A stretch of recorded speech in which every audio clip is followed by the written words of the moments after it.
Eh bien bonjour à tous, j'espère que vous allez bien, on se retrouve aujourd'hui sur Final Fantasy VII Ever Crisis. Petite vidéo un petit peu tardive, on va parler un peu des nouveautés qui nous ont été annoncées, donc qui vont sortir demain, à savoir l'événement d'Halloween, et on va voir que on a potentiellement également un petit indice sur le portail qui devrait accompagner la sortie de cet événement, et on reviendra également sur la sortie des donjons Crisis, des deux nouveaux donjons Crisis qui sont sortis hier. Je vous mettrai des timecodes dans la description, et sur ce, écoutez, on est parti. On va commencer avec les donjons Crisis qui sont sortis hier. Donc on a deux nouveaux donjons Crisis qui sont arrivés, qui vont être là pendant 30 jours, pendant un mois je crois que c'est 30 jours, qui sont là pendant 30 jours. Et on a le Camping Cavern qui lui est en difficulté Normal Hard et Very Hard. Et on a le Log Ruin qui lui n'est qu'en difficulté Very Hard, vu qu'on l'avait déjà en version hard et normal. On va aller faire un tour dans le menu parce que je vais vous montrer pour la version normale et pour la version hard les faiblesses des monstres. Comme ça, vous allez pouvoir préparer vos équipes si jamais vous n'avez pas beaucoup de clés en rab et que vous n'avez pas envie de devoir retry le donjon Camping Cavern pour faire les 2S+ en normal et en hard. Allez, au niveau du normal, au niveau des ennemis info, donc on va avoir ceci. Au niveau des faiblesses, on va avoir de la glace, du vent, de la foudre et de la terre. Et au niveau des sigils, ça sera principalement du triangle qu'on retrouve partout. Il y a du croix et du losange, mais honnêtement, partez plutôt avec de la glace, avec de l'électricité, donc de la foudre, et avec de la terre pour le boss de fin. Et en sigil, le triangle, c'est ce que vous allez retrouver le plus, c'est ce que vous allez retrouver en fait sur la plupart des monstres. Au niveau du hard cette fois-ci, donc ça change un petit peu parce qu'on a beaucoup plus de faiblesses. On voit qu'on a de la glace, on a de l'eau, on a de la foudre, on a du feu et on a de la terre. Voilà, donc c'est un petit peu plus divers. Néanmoins, le sigil, ça reste le triangle que l'on va retrouver dans quasiment tous les combats. On a de la croix aussi qui se balade, mais globalement, si vous prenez que le sigil triangle, ça devrait largement suffire. Alors moi, je vous conseille de partir avec un de vos persos qui a une arme élémentaire, soit qui tape foudre, soit qui tape eau, soit qui tape glace. Donc soit vous avez l'une des deux armes de Cloud qui tape foudre ou eau, ou alors vous avez l'arme de Sephiroth qui tape glace, évidemment. Alors après, en fonction de votre équipe, il y a d'autres armes qui vont taper feu, etc. Mais si on parle des armes limitées, il y a ça. Et derrière, prenez de la matéria eau, prenez de la matéria terre et peut-être de la matéria feu. Alors, je l'ai fait sans matéria feu, ce donjon. J'ai utilisé Ifrit sur le Galen Balor. Vous lui mettez un petit Ifrit dans la tronche, ça lui enlève sa barre, ça lui enlève sa première barre. Il va être stun et derrière ça devrait bien se passer. Donc normalement, selon votre puissance, vous n'avez peut-être pas besoin de prendre du feu. Mais voilà. Voilà pour les deux faiblesses, pour les deux donjons du moins, hard, normal et hard, et les faiblesses des monstres et les sigils. Donc j'ai pas fait les very hard, donc je peux pas vous le montrer ici. Les very hard, je pense que je les ferai courant de la semaine prochaine.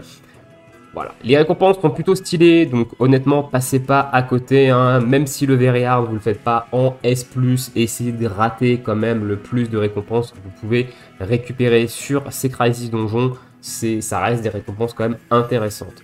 Allez, passons maintenant aux festivités d'Halloween qui vont qui vont être là à partir de demain. Donc demain, 4 h du matin, on va avoir le premier événement d'Halloween. Donc le Pumpkin Fest, Where Darkness Gather, donc là où l'ombre se réunit.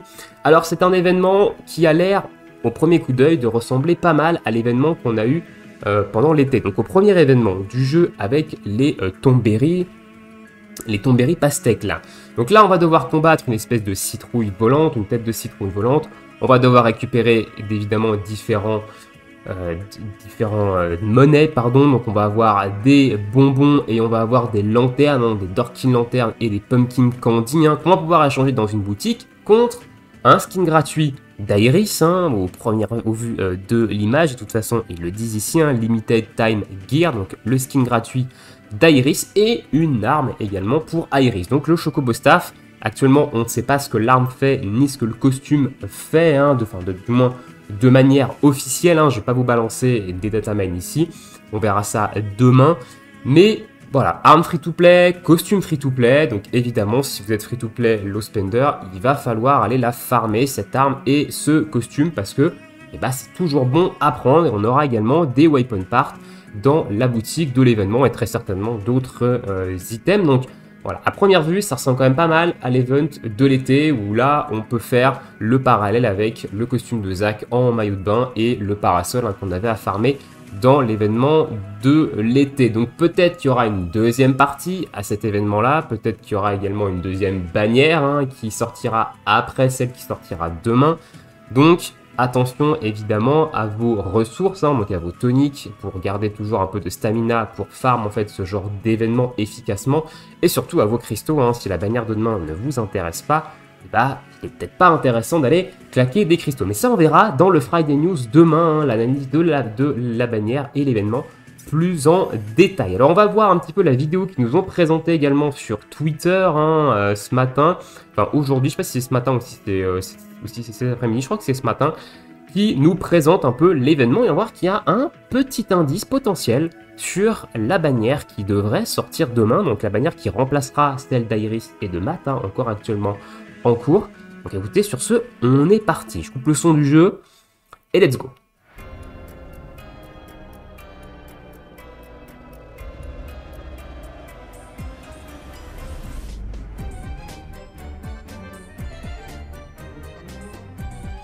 Voilà, donc là on a le boss qu'on va devoir combattre qui apparaît, une espèce de tête de citrouille volante. Il nous fait une petite attaque et finito, la vidéo s'arrête du coup ici.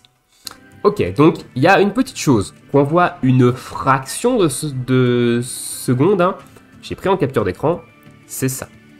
Alors ici, qu'est-ce qu'on voit sur l'écran? On voit au milieu Iris avec son costume de chocobo, très certainement avec son chocobo staff dans les mains. À droite, le personnage de droite que j'ai entouré à droite, c'est Sephiroth. Et on voit que Sephiroth, il a une tenue qu'on n'a pas dans le jeu, quand même. Il a une espèce de robe noire longue, etc. Donc, il a potentiellement un nouveau costume. Et à gauche, on reconnaît quand même très clairement Cloud, avec sa chevelure blonde et notamment sa façon de tenir son arme, son épée, qui lui aussi est dans un costume et porte une arme à la main, l'arme avec l'espèce de reflet vert, là, qui n'est pas dans le jeu. Donc, peut-être que, du coup, la bannière de demain, c'est une bannière Cloud Sephiroth, donc avec double arme et double costume. Voilà, petite théorie comme ça par rapport à cette petite vidéo tease qu'ils nous ont balancée sur Twitter aujourd'hui. Dites-moi dans l'espace commentaire vous ce que vous en pensez. Est-ce que si c'est du Sephiroth Cloud, ça vous intéresse? Personnellement, moi Cloud, je le joue, donc à voir en vrai ce que l'arme va apporter, mais peut-être que j'irai au moins chercher le costume pour avoir un petit peu de cosmétique. Donc j'ai pas mal de cristaux en stock, j'en ai quasiment 60 000, donc on verra demain ce que ça donne avec ça. Donc pensez également à faire votre mise à jour d'application, une mise à jour sur le store, et il y a une nouvelle icône, celle-ci, et on voit d'ici Cloud de dos dans son potentiel nouveau costume qui devrait sortir demain, si jamais c'est une bannière Cloud Sephiroth, parce que ça peut très bien être des costumes free-to-play qui arriveront également plus tard dans la boutique de l'événement. Je rappelle, ce n'est que pour l'instant pure théorie, on aura la réponse demain matin lorsque tout ça sortira. Voilà un petit peu pour ce rapide tour des news, donc des choses qui sont sorties hier, des news qu'on a eues aujourd'hui par rapport aux événements qui vont sortir demain. On se retrouve demain pour le Friday News et pour voir un petit peu plus en détail cet événement d'Halloween, pour aller voir également la nouvelle bannière qui sortira et peut-être, qui sait, d'autres nouveautés au niveau du jeu, que ce soit campagne qui nous donne des trucs, etc. On aura tout ça demain. Je vous laisse ici, je vous souhaite à tous une très bonne journée, une très bonne soirée, bon jeu et à bientôt. Ciao ciao.